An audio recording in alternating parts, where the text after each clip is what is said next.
토론 면접은 잘 진행하셨어요? 저 8명이서 토론 면접을 봤거든요. 제가 반대였는데 네. 앞에 7명이 찬성을 해가지고 신입사원 초봉 4,400 맞나요? 아니에요. 세 정도 돼요. 거의 뭐 앞자리 수가 바뀌어요. 인터뷰 본격적으로 면접을 한번 PT 면접이랑 토론 면접이랑 영어 면접이랑 PT 면접은 어떻게 준비하셨어요?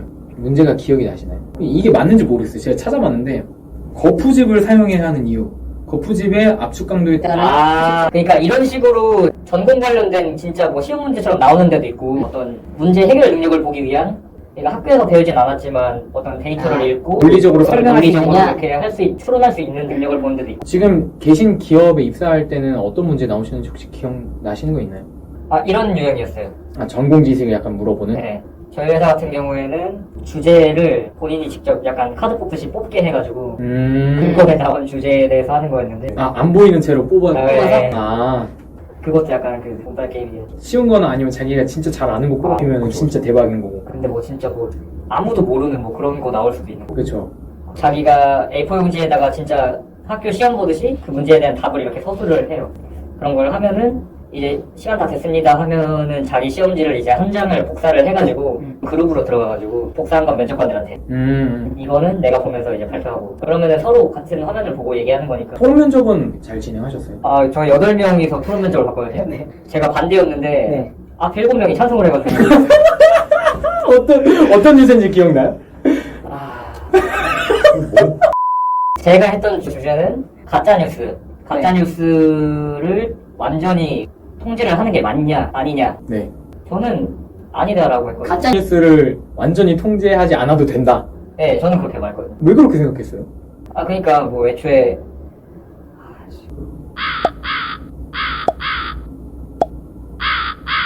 뭐 그런 토론이 어떻게 붙었지? 포인트는 표현의 자유 뭐 이런 걸로 했죠. 그러니까 그런 거를 어떤 뭐 처벌을 하거나 규제할 수 있는 방안을 만들어야지 아예 그 말할 수 있는 권리 자체를 놓게 하는 거는 그런 사례를 한번 열어주는 거는 그 뭔가 자유민주주의 사회에서 되게 안 좋은 판례가 될 수 있고 뭐 그런 식으로 풀긴 했죠. 근데 약간 제 생각인데 찬성 쪽에서 이런 말이 있었을 것 같아요. 만약에 가짜 그냥 썰이면 괜찮다. 하지만 가짜 뉴스면 안 된다. 왜냐면 뉴스라는 거는 공신력이 있어야 되는 거죠. 정확하죠. 그렇죠. 이거에 대해서 혹시 어떻게 대답하셨어요? 그러니까 그 현대 사회에서는 그 뭐라고 해야 되지? 그 공신력이 있는 뉴스라는 거에 대한 경계 자체가 굉장히 모호해지고 있다. 우리가 알고 있는 3사 방송에서 나오는 거를 뉴스로 봐야 되냐? 아니면 뭐 인터넷에서 나오는 그런 기사들이나 SNS로 퍼지는 것도 되게 요새는 파급력이 큰데 그런 경계를 나누는 것 자체가 되게 모호하니까 저는 일방적인 규제를 하면 안 된다고 얘기를 했던 거죠. 와, 뉴스라는 개념 자체를 약간 흔들었네요. 그렇죠. 오씨, 너무 괜찮은데? 다른 곳도 거의 다 이제 건축에 관련된 거죠? 다 지원한 직무가. 직무는 다 똑같은 걸로 했죠. 건축. 네. 약간 이런 식이에요, 보통. 다 건축 직무인데 토론 내용은 굳이 뭐 전공이 아니라 약간 논리를 펼칠 수 있는.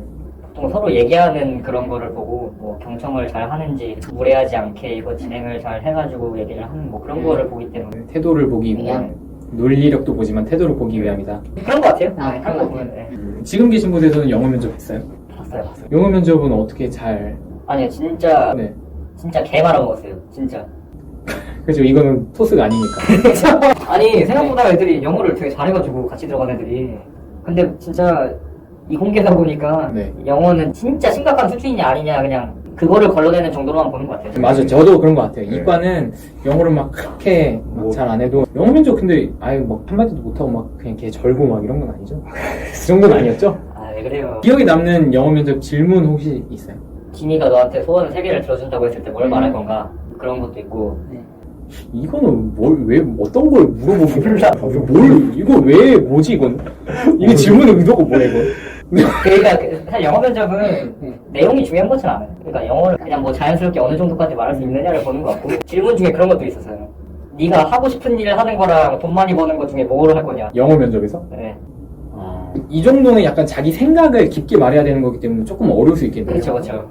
근데 뭐 이거를 애초에 뭐 영어 면접을 위해서 준비하는 사람은 거의 없을 거라 생각해요.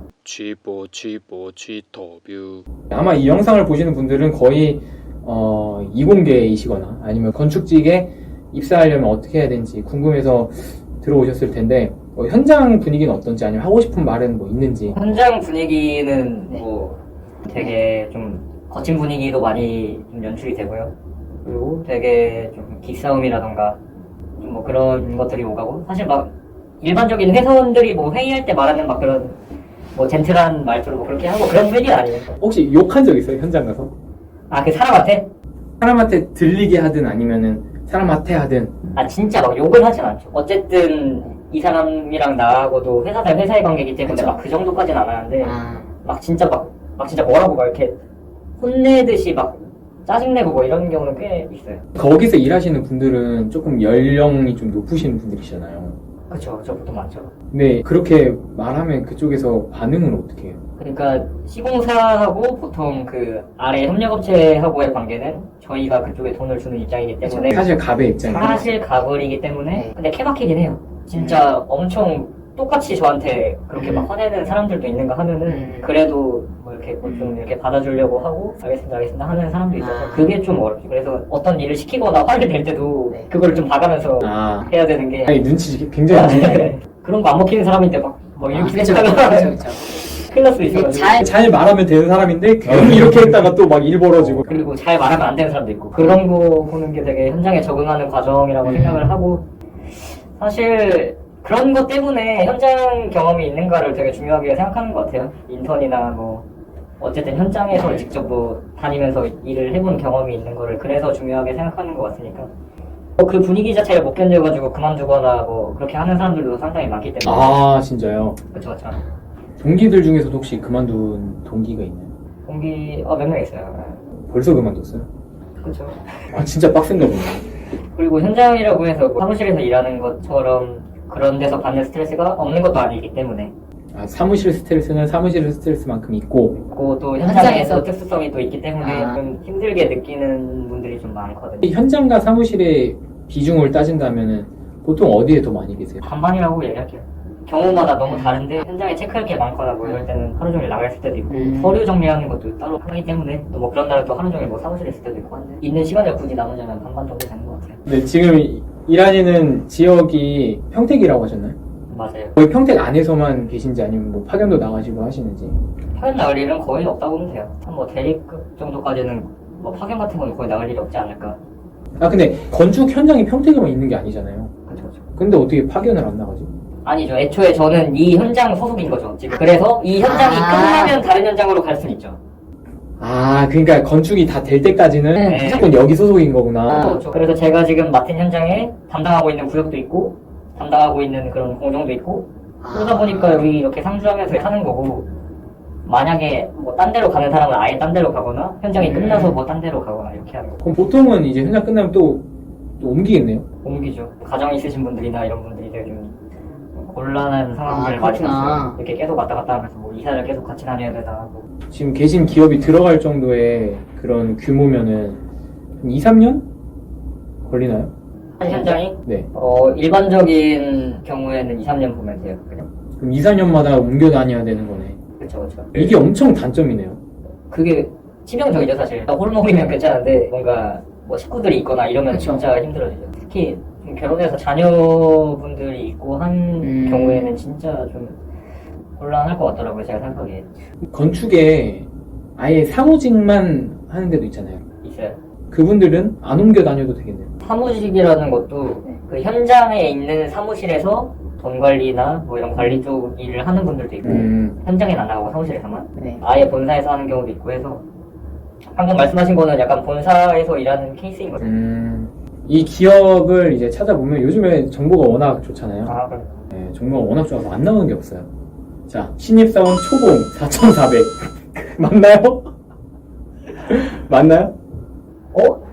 아니에요. 아니에요? 네. 업, 다운? 업.